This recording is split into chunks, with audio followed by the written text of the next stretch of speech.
안녕하세요. 이번 시간에는 19세기 후반에서 20세기 초반까지 회화의 변혁을 가져왔던 두 화가에 대해서 이야기하려고 합니다. 같은 시기에 활동했던 사람들은 아니지만 이전과는 다른 회화에 대한 관점을 통해서 20세기 현대 예술의 길을 열었던 화가입니다. 강의의 시작은 사과를 그린 화가 세잔으로 하려고 합니다. 저 개인적으로는 19세기 말 미술 관련 강의를 준비할 때 가장 어려운 사람이 세잔입니다. 여러 자료를 보면 현대 미술로 넘어오는 과정에서 가장 중요한 사람이라는 평가는 공통적인데 전문가들마다 지적하거나 강조하는 부분이 조금씩 다릅니다. 그만큼 폭이 넓고 많은 영향을 미친 예술가라고 얘기할 수 있겠습니다. 세잔 이야기를 하기 위해선 세잔 하면 떠오르는 사과를 그린 그런 정물화보다 생빅투아르산 연작으로 시작하는 게 좋을 것 같습니다. 세잔은 자기 고향인 액상 프로방스에 있는 산 생빅투아르산을 80번 정도 반복해서 그렸습니다. 유화, 수채화 할 것 없이 정말 엄청나게 반복적으로 그린 것인데요. 그만큼 세잔의 작품 세계를 이해하는 데 중요한 것입니다.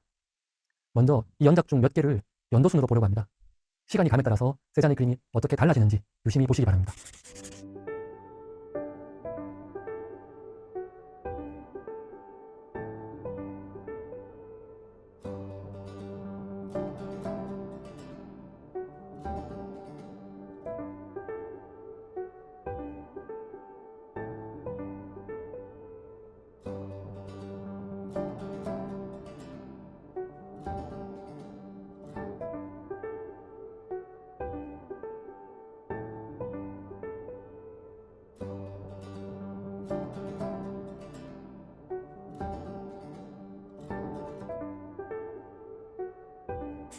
어떠셨나요? 뒤로 갈수록 세잔이 그리는 산과 나무의 형태가 명확하지 않고 뭉개지는 것을 발견하셨나요? 1904년에서 1906년 사이에 그린 그림에 가면 생빅투아르산이라고 제목을 써놓지 않으면 이게 산인지 섬인지 나무인지 파도인지 구별되지 않는 지경이 됩니다. 구성도 점점 단순해지고 붓자국만 어지럽게 보이는 그림입니다. 대상을 제대로 그리겠다는 생각은 없어 보이는 그런 지경입니다. 세잔이 이렇게 생빅투아르산을 강박적으로 반복해서 그린 이유는 세잔이 사과 정물화의 화가로 유명한 것과 같은 이유입니다. 사실 세잔은 인물이든 정물이든 풍경이든 똑같은 것을 반복적으로 많이 그린 것으로 유명합니다. 그 이유를 세잔은 그 대상을 정확히 본대로 그리고 싶었기 때문이라고 설명합니다. 이게 무슨 소리인가 싶죠. 산을 저렇게 형태가 다 뭉클어지게 그려놓고 대상을 정확히 본대로 그리겠다는 게 말이 안 되는 것 같습니다. 이것을 설명하기 위해서 다른 사진 하나를 보여드리겠습니다. 제가 직접 찍은 사진인데요. 여러분은 이게 어디를 찍은 사진이라고 생각하십니까? 강의 시간에 제가 학생들에게 이 사진을 보여주고 물어보면 대부분 파리 세느강이라고 답을 합니다. 실제로 파리를 찍은 것이 맞습니다. 그런데 우리는 어떤 인지 과정을 통해서 이걸 파리 사진이라고 생각하게 되었을까요? 실제로 우리가 보고 있는 사진에는 여기가 파리임을 알려주는 정보는 하나도 없습니다. 사진 속의 지각적 정보라고 한다면 그냥 유럽식 건물과 노란 가로등 정도이므로 잘해봐야 유럽의 어느 도시라는 정보밖에 없습니다. 그런데 그 다음 순간에 여러분이 알고 있는 정보가 작동합니다. 이 정보는 이미지 바깥의 정보이죠. 이 수업이 프랑스 예술에 대한 수업이니까 저 사람이 불문과 교수니까 그러니까 아마 파리 사진일 거야 라고 생각하게 되는 것입니다. 그러니까 여러분이 이건 어디를 찍은 사진일까요? 라는 저희 질문에 답하는 순간은 엄밀히 말하면 두 단계로 나누어집니다. 이미지를 시각적으로 인식하는 단계와 그 인식된 이미지를 여러분이 이미 알고 있는 정보와 결합시켜서 해석하는 단계로 구성되는 것이죠. 사실 이 사진을 보고 유럽식 건물이라고 이해하는 것조차도 여러분이 이미 알고 있던 이미지 외적인 사전 정보에 해당하는 것입니다. 더 정확히 말하면 우리 시각이 1차로 받아들이는 것은 집, 등불, 강물이 아니라 색의 면으로 구성된 모자이크일 뿐입니다. 그리고 2차적으로 우리 뇌가 그것을 이미 알고 있는 사물로 변환하는 것입니다.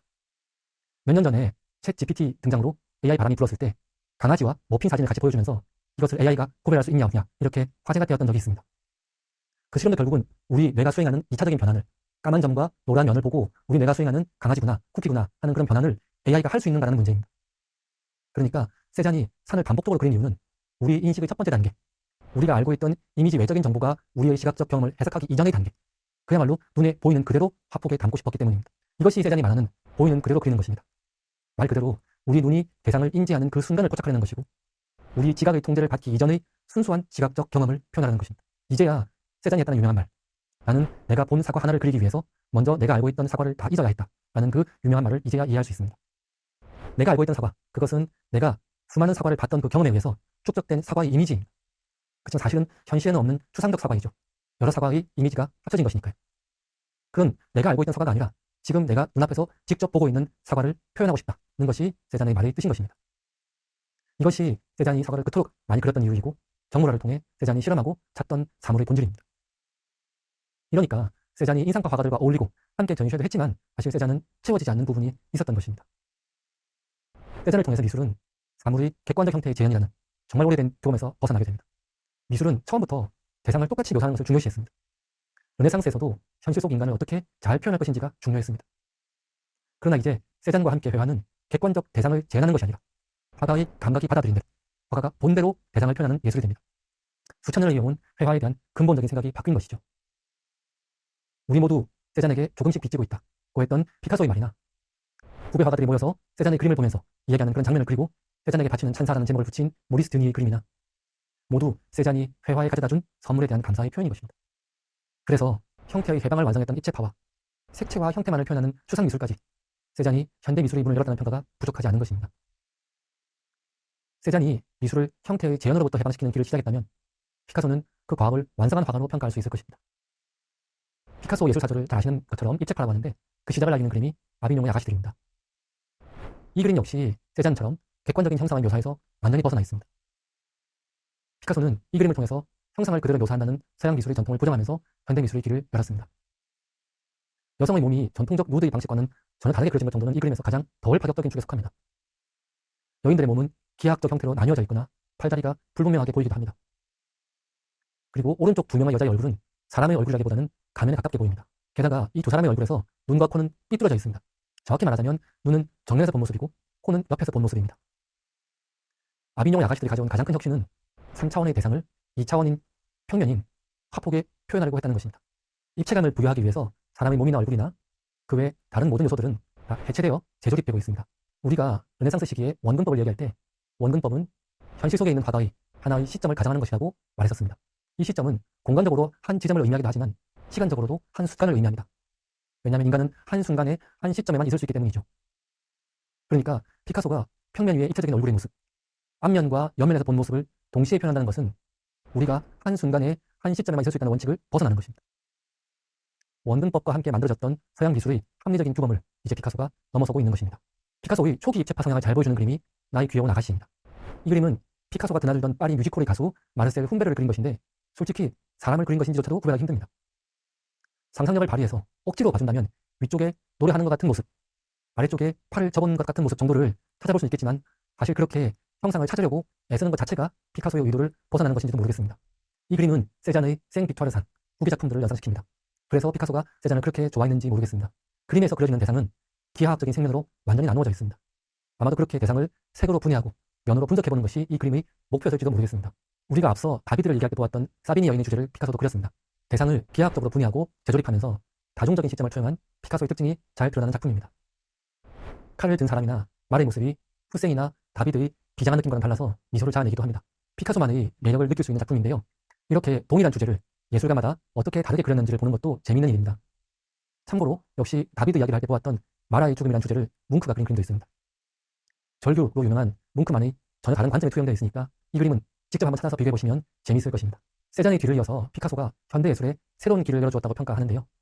피카소가 예술의 새 길을 찾고 있을 때 돌파구를 보여준 것이 있습니다. 바로 아프리카 예술입니다. 이 주제에 대해 연구한 심지영 선생님에 따르면 정작 피카소 본인은 아프리카 가면이 아비뇽의 아가씨들 그림에 영향을 준 사실을 부정했다고 합니다.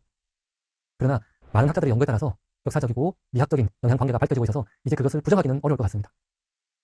또 학술적 연구가 아니라도 우리가 아비뇽의 아가씨들을 보면서 아프리카 가면을 떠올리는 것은 매우 자연스러운 일처럼 보입니다.